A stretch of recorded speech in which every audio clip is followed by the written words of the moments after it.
that? Oh, you got it for me.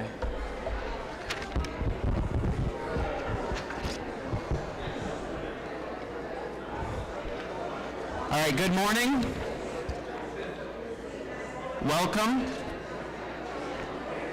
All right. Hey. Good morning, everyone. Hello.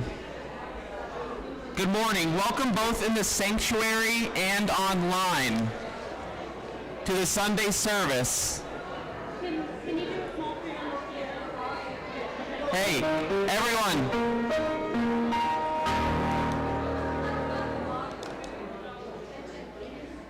Welcome both in the sanctuary and online to the Sunday service of the Unitarian Universalist Church of St. Petersburg.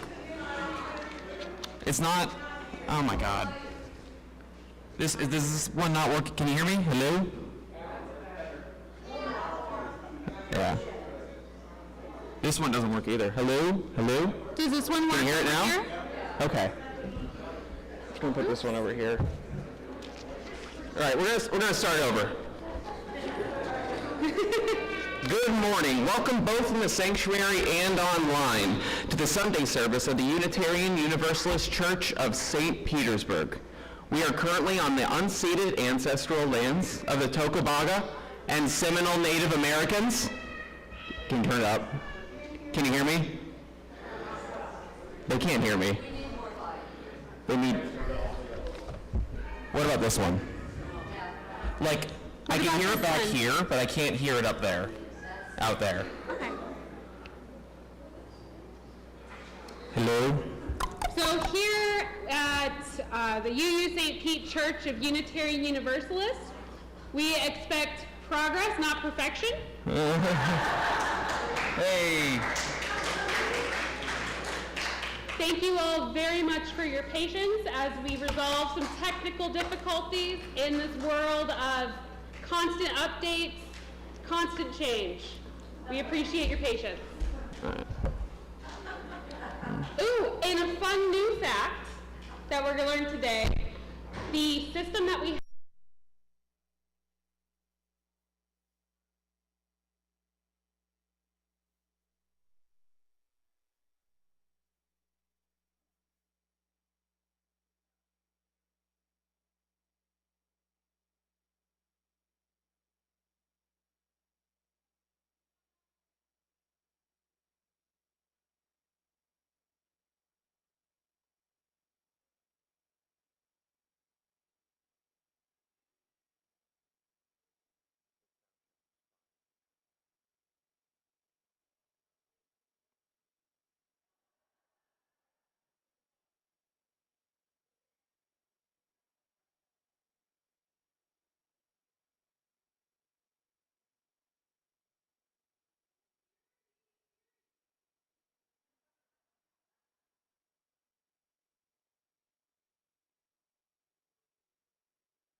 everything changed. Mom and Dad took me to meet a new doctor who asked me lots and lots of questions. Afterward, the doctor spoke to my parents, and I heard the word transgender for the very first time. And that night at bedtime, my parents both hugged me and said, "We understand now. Be who you are. We love you no matter what." Yeah, you want to listen here? And that made me smile and smile and smile, right? Do y'all feel good when your parents tell you that they love you? Yeah! So Mom and Dad told me I could start wearing girl clothes to school and growing my hair long.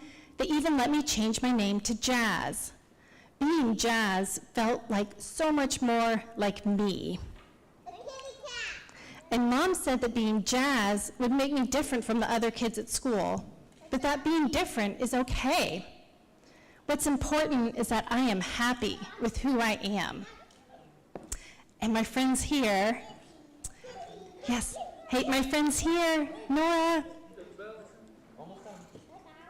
So I want y'all to hear this part. It's important to all of us here at UU St. Pete. Yes, it's really important. So it's important to all of us here at UU St. Pete that each of you are able to be your true selves. And one of the ways that we center love is by honoring each other as we grow and we change and we all become our truest selves. And all of us here cannot wait to see what all of you grow up to be. And so with that, our story ends, and we will take this Giggle crew over to RE today.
But we're sharing what is on our heart.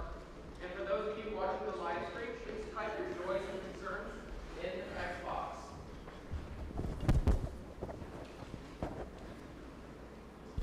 Hello? Hello? There we go. There you go. Is this one working? No. We got one. So right now, Ian will place a stone in the water for each one that was submitted this week. The ripples emanating from the stones remind us that the impact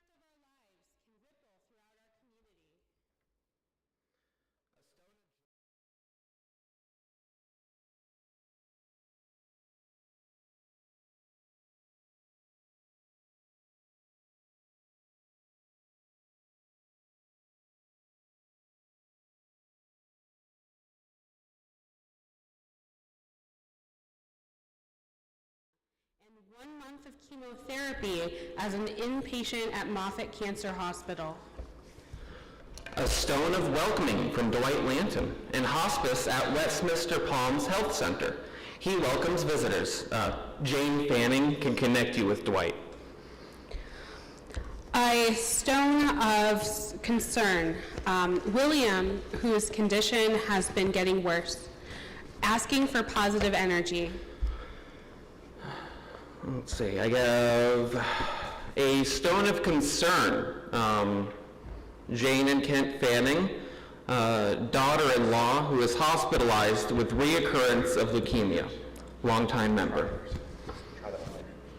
Testing. Oh, yay, we got another one. Thank you. Sorry, inappropriate timing. A joy for Allison for the microphone working. But in seriousness, we have a stone of joy from Bridget Gorton for sharing a life with an emotionally intelligent 3-year-old, Raymond. After we cheered together for my team winning a very close basketball game, I said, "Yay, we are cheering because we won." Without skipping a beat, Ray retorts, "And you are no longer nervous."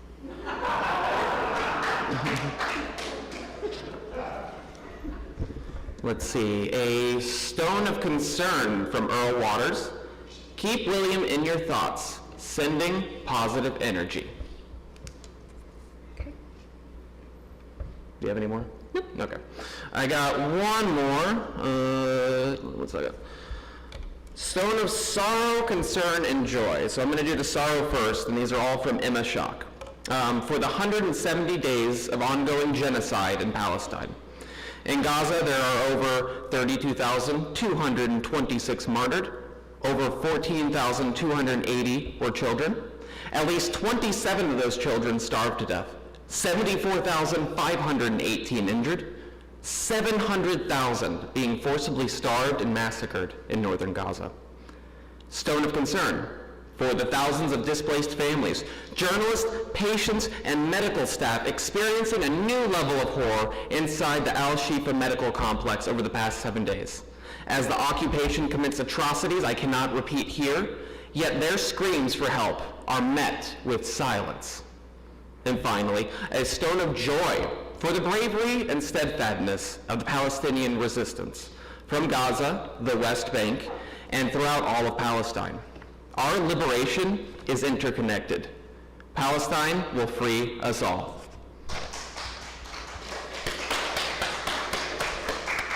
Also, I just want to give appreciation to Emma for being such a thorn in the side about this issue. I really appreciate it.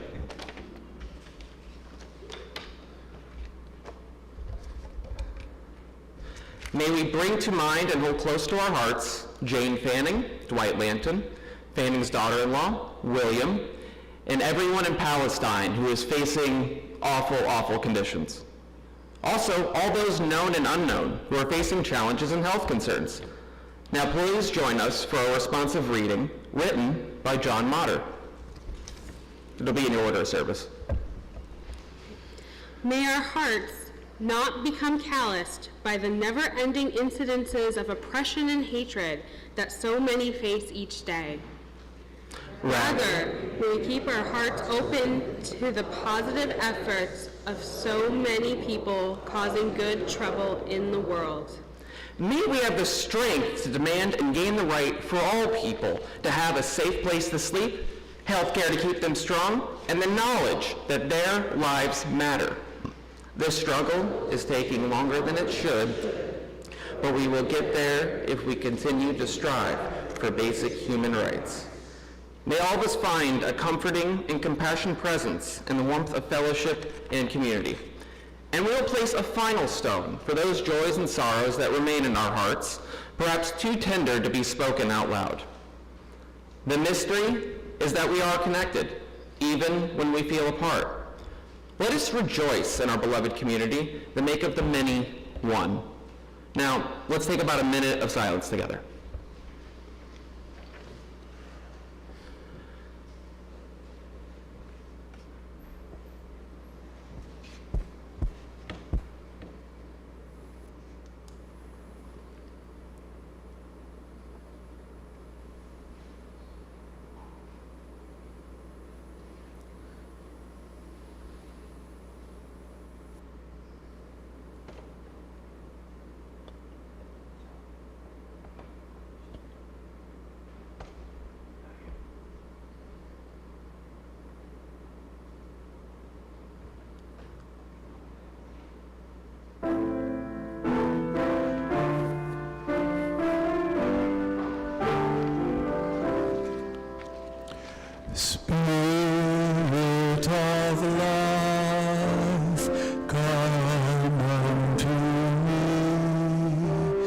Sing in my heart all the strings of compassion. Blow in the wind, rise in the sea, move in the hand, giving life the shape of justice. Wings have me close, wings set me free. Spirit of life, come to me, come to me. Thank you. Normally we would read from the UUSP mission at this time, but because of the topic of transformation, we thought it would be better to read the proposed Article 2 that had a preliminary vote at the General Assembly this past June. The new Article 2 proposes 6 values, one of which is transformation. These values encompass and/or expand on the current principles. Please read along with me. The words are in your order of service or in the text chat box if you're on YouTube. The purpose of the Unitarian Universalist Association is to actively engage in its members in the transformation of the world through liberating love. We can collect, transform, and Openness to change is fundamental to our Unitarian and Universalist heritage. Never complete and never perfect.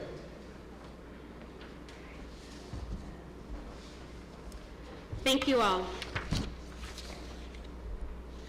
Next, we have an anthem, Change of Heart, by Holly Neer, sung by John Arterton.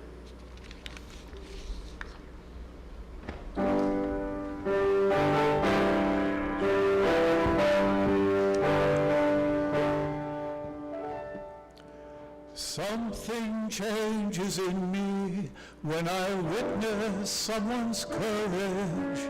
They might not know I'm watching, I may not let them know. Something changes in me that will last me for a lifetime, to fill me when I'm empty and rock me when I'm low.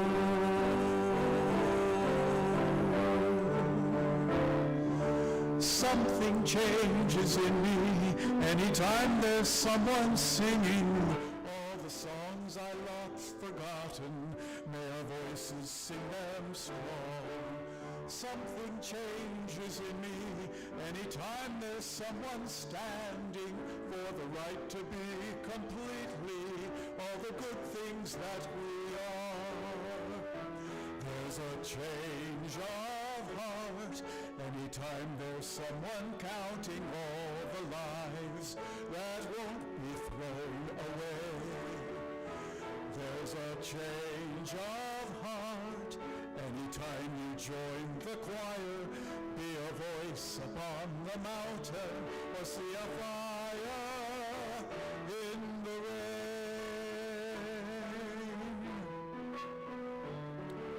Something changes in me when my arms are held wide open. Fear and hate are set aside, only love remains. Something changes in me, and I feel a deep emotion, while the ones who offer help replace the ones that just complain. There's a change of heart anytime there's someone counting all the lives that won't be thrown away. There's a change of heart anytime you join the choir, be a voice upon the mountain, or see a fire in the rain. Do not forget the children, they are the singers in the storm. And when their hearts are threatened, our fire is bound the start, when it wakes us up at midnight and we feel an ancient pain, where I do believe love directs the flame. There is a change of heart anytime there's someone counting all the lives that won't be thrown away. There's a change of heart anytime you join the choir, be a voice upon the mountain or see a fire in the rain. There is a change of heart anytime there's someone counting all the lives that won't be thrown away. There's a change of heart anytime you join the choir, be a voice upon the mountain or see a fire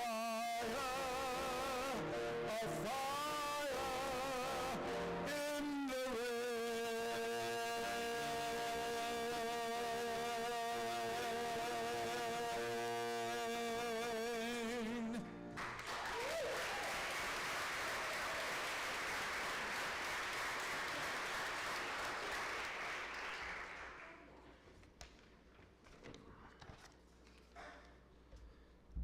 Before we begin, I want to give a content warning. While we will go into detail, there will be mentions of child abuse in this reflection. If you need to leave to collect yourself, please do so. There's absolutely no shame in it. The title of this service is Transforming into Your Authentic Self. What do we mean by the authentic self? We all hear phrases like, be true to yourself, follow your heart, forge your own path. I know that myself is different than yourself.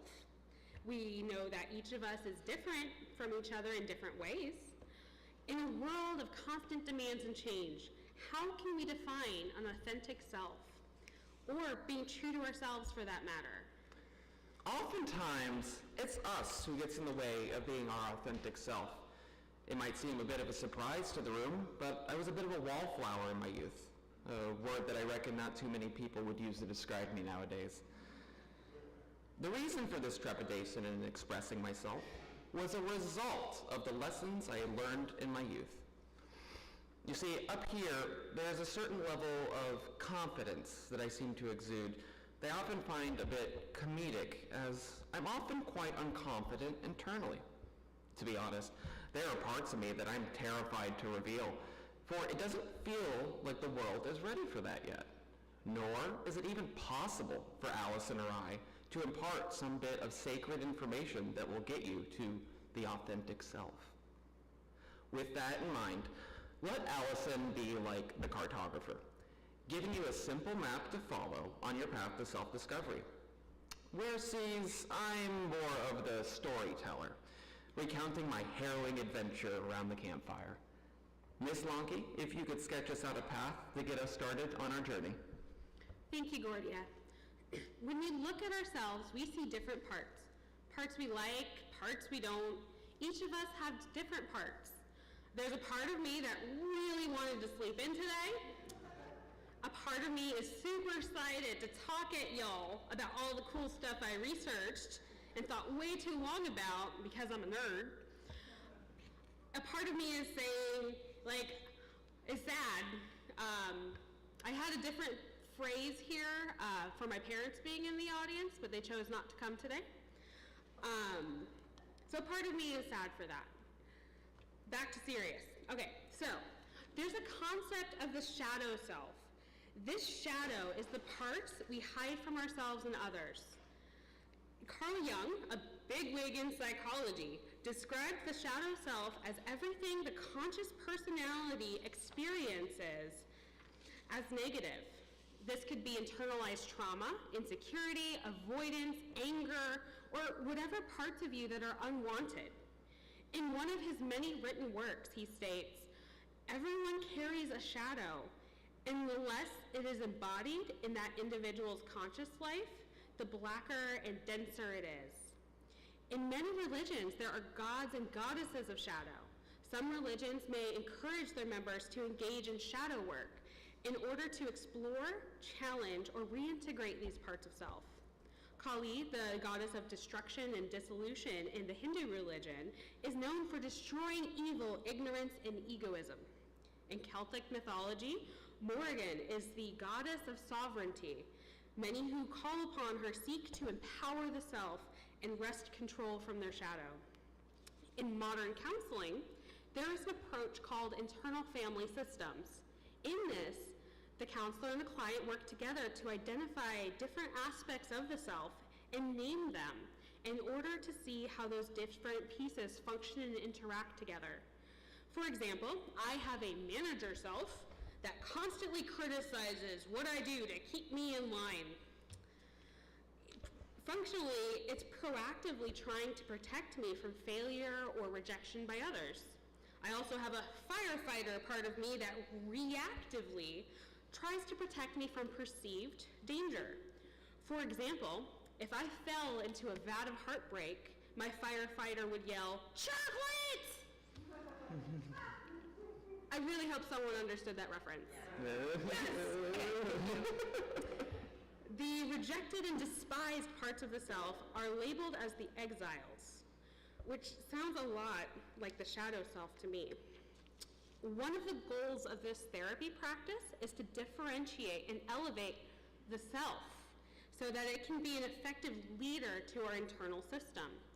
In essence, when we empower our authentic self to reign sovereign over these parts, we stay cool, collected, and true to ourselves without being hijacked by our other aspects. For example, if I got cut off in traffic, a panicked firefighter part of me might want to slam the horn or throw a finger that's not polite. Instead, my higher self can respond saying, "I see you, it's okay, we're safe." Another goal of internal family systems is for us to learn to love and care for all of ourselves, even the exiles. For most of my existence, I was fractured. In my youth, I was subject to toxic and alcoholic parental figures, which helped shape my internal life. I have memories of nearly dying at around age 5 when the adult who was driving the car I was in was drunk and nearly swerved face first with the semi. At 8, after listening for hours to a screaming fist fight between them, I was required to call the cops on my stepfather to save my mother. At 16, I had gotten into my own fist fight with my father and a massive argument with my mother that had resulted in me being homeless. But don't worry, this wasn't even the first time I had been homeless up to this point in my life.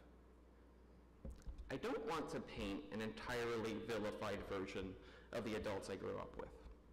There were plenty of good times at amusement parks, at family holidays, and learning really important life skills from them that I still cherish to this day. But unfortunately, my bad memories of my early life have shaped me just as much, if not more, of who I am today. If we were to go by the labeling convention that Allison has set for us, the exile, the manager, and the firefighter, in my mind, had an adversarial relationship. The manager would try to control everything with an iron fist, dictating every little part of my life, keeping me vigilant at all times. Now, when the manager was tired, the firefighter would step in and drown out all my sorrows with some sensual pleasure like sex, drugs, or even video games. Now, both of these aspects did a lot of work to make sure the third portion, that is, the exile, stayed locked up. As a kid, I was labeled with the now defunct term emotionally handicapped. While fine academically, I would suffer from massive emotional dysregulation. The exile in me had never processed its pain, and thus when it did come out, it was in an excessively violent, unhinged, and generally terrifying way. For those of us who have PTSD, we would call this a flashback. And during mine, I would often break things, scream, and get into fistfights with people. Now, I say I, but really, it didn't feel like me. It was as if some demon had taken control of my body.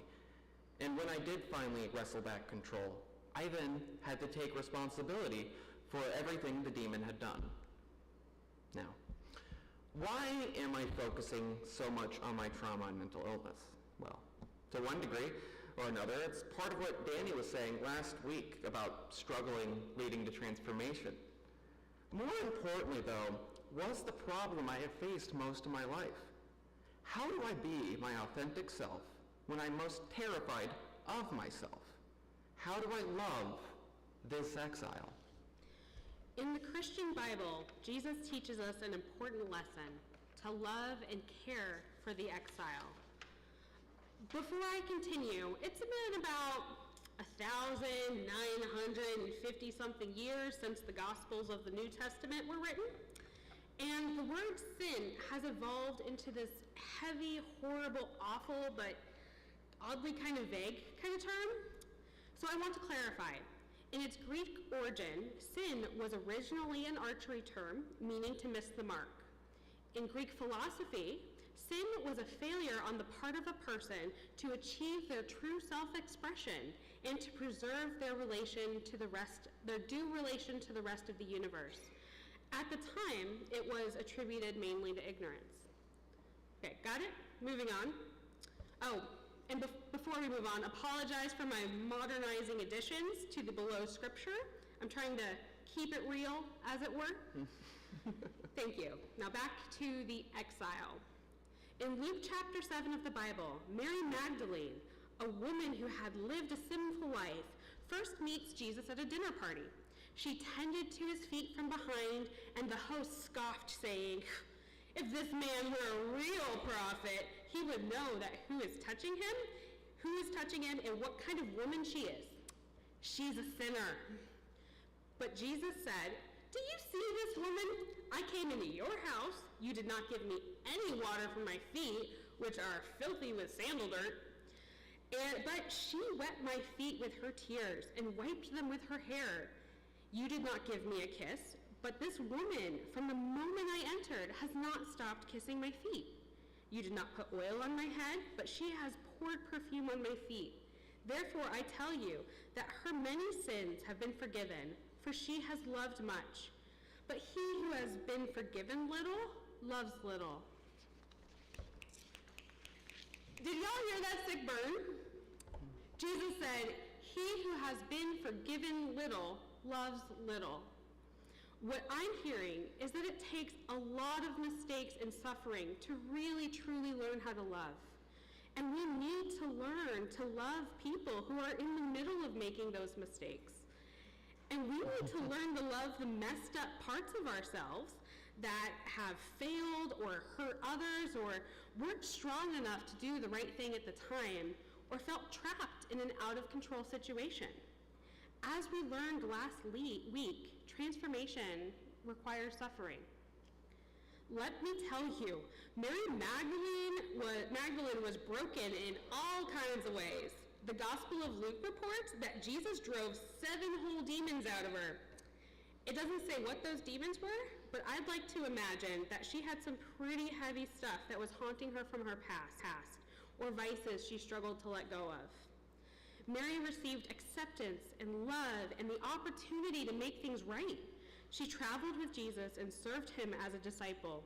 Jesus loved her throughout her journey, and he chose her to be the first to appear to after his resurrection.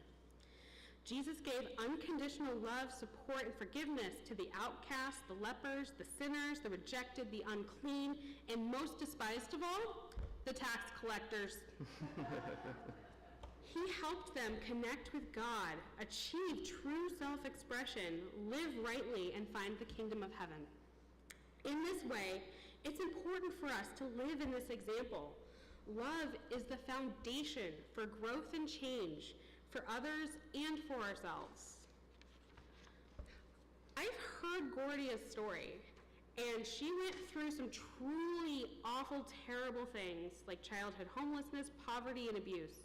She learned how to survive in an unsafe environment, and from that, she had to fight like heck to learn kindness and patience and how to love and care for others. Out of the shadows of her past, she has learned to reclaim sovereignty of herself. Gordia had to learn to love herself, even the parts of her which, as a small child, weren't strong enough to protect her from the big, scary circumstances of life. Well, I have learned to love myself. It doesn't mean I always remember to do that. I'm still plagued by emotional outbursts, suicidal ideation, and impulsivity. Admittedly, I have a hard time maintaining romantic relationships and even jobs because I unfortunately have a tendency to become uncoupled from reality for days or even weeks.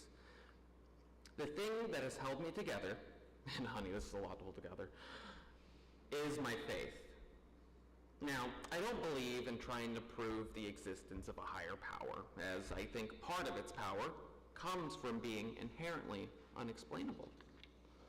All I can say is that my belief in God gives me the strength to look at this darkness I keep in myself. Whether it's the Jungian shadow self or the goddess Kali, we have to be brave enough to look at the pain and anger that each of us hold and befriend it.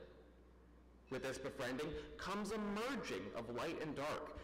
And in just the same way, when we combine a negative number with its positive counterparts, we get an absence of anything. This absence, or emptiness, is called Wu in Taoism. It is less of a void and more of a place from which all things spring from, like that of many different plants that pull from the same source of water. So do we pull from this eternal essence that allows us to grow into beautiful and unique beings. To me, being authentic is to stretch one's roots far into this emptiness and to allow yourself the chance to change and expand. Our nature is inherently one of connection. But it's easy to feel apart from others when you already feel apart from yourself. It wasn't until I accepted and held close the aspects of me that were painful that I make my first steps toward this connection. Steps that I'm still taking, as I never intend to stop transforming into my authentic self. Transformation is an action. It takes work. As we grow older and our lives change, we too must continue to adapt and knit together old and new. There are no spiritual shortcuts. We must have faith. A faith that what we do in this world matters, that we are connected even when we feel apart. A faith that integrates personal experiences with the wisdom of others. A faith that has its foundations on the acceptance of one another and the freedom to search for truth and meaning. Transforming into your authentic self isn't an achievement to earn, but rather a constant movement towards wholeness and oneness. A journey that's as eternal as the wellspring from which it pulls. Wherever you are on this journey, we will be there with you. Amen, Ase, and blessed be.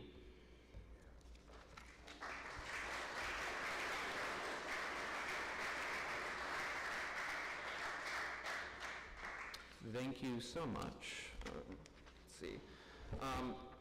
Today's offering will be going to the bodily autonomy team. The bodily autonomy team now provides reproductive health care like birth control, menstrual products, resources for gender-affirming care, all located in the bathrooms. Members of the bodily autonomy team also provide escorts at abortion clinics. They also have been started providing material aid every Sunday of the month to the unhoused right in our backyard. And I think we're doing something today, actually. What, 2 p.m.? Yeah, 2 p.m. If you're interested in getting involved, please see Emma Schock or other members of the bodily autonomy team. In the sanctuary, the offering will now be given and received so that we may take care of our community and our vital mission.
What is given in love is received with great joy, and we say, thank you.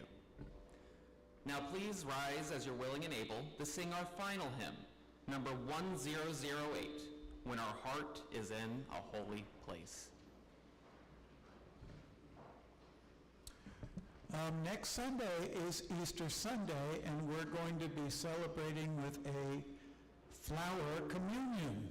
It's a wonderful tradition begun by a UU congregation in Transylvania. And it would be wonderful if people would bring flowers in, and then you'll put them in a vase, and then before you leave, you'll take another one home with you.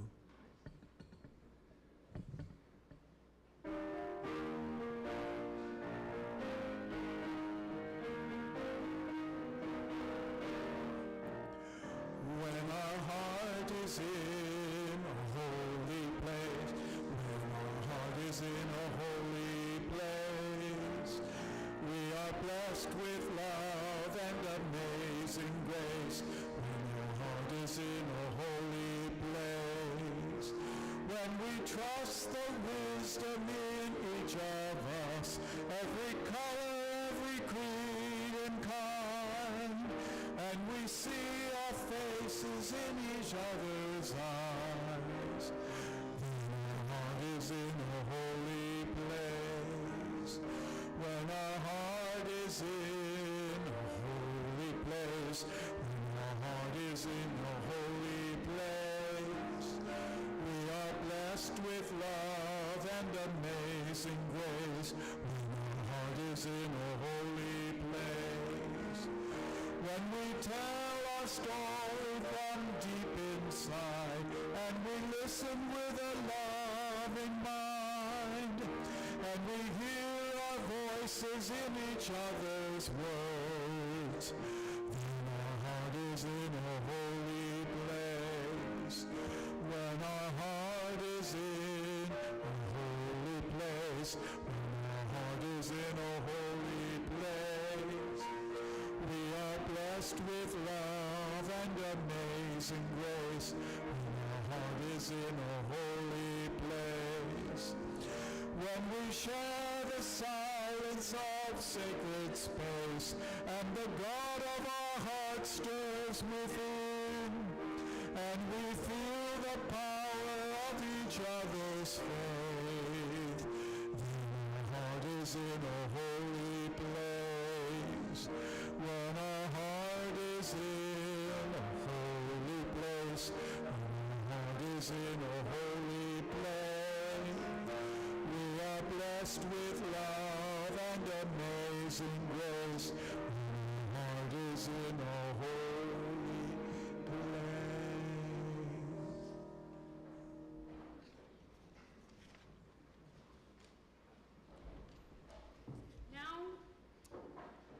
Now we invite you to say our chalice extinguishing as Earl Waters extinguishes our chalice. The words to UUSP's traditional challenge extinguishing are in your order of service and online in the text chat.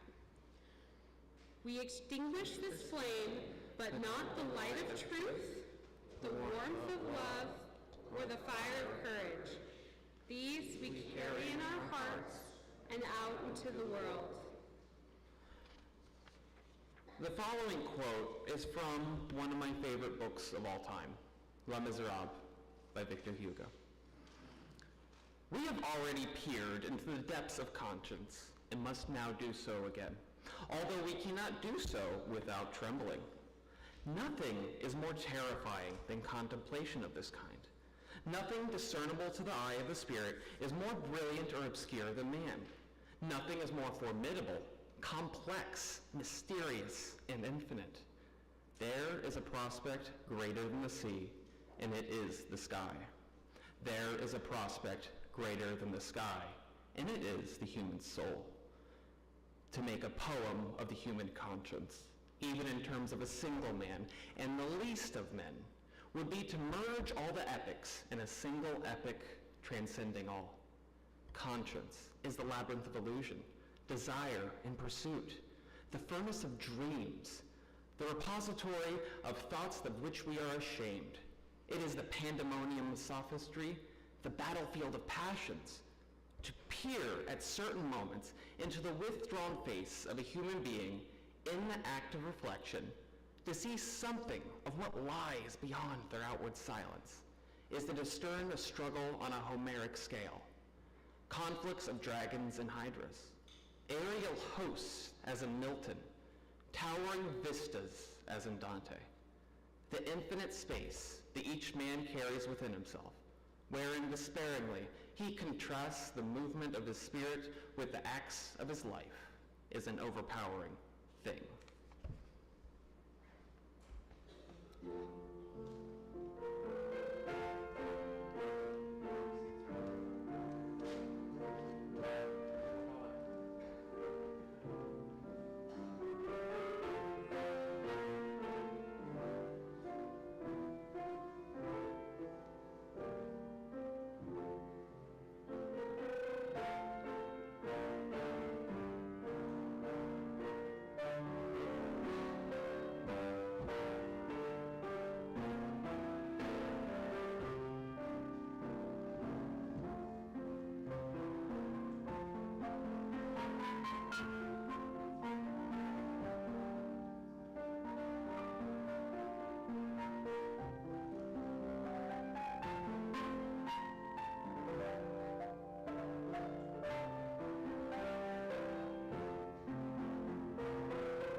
Our worship is over, but our service begins.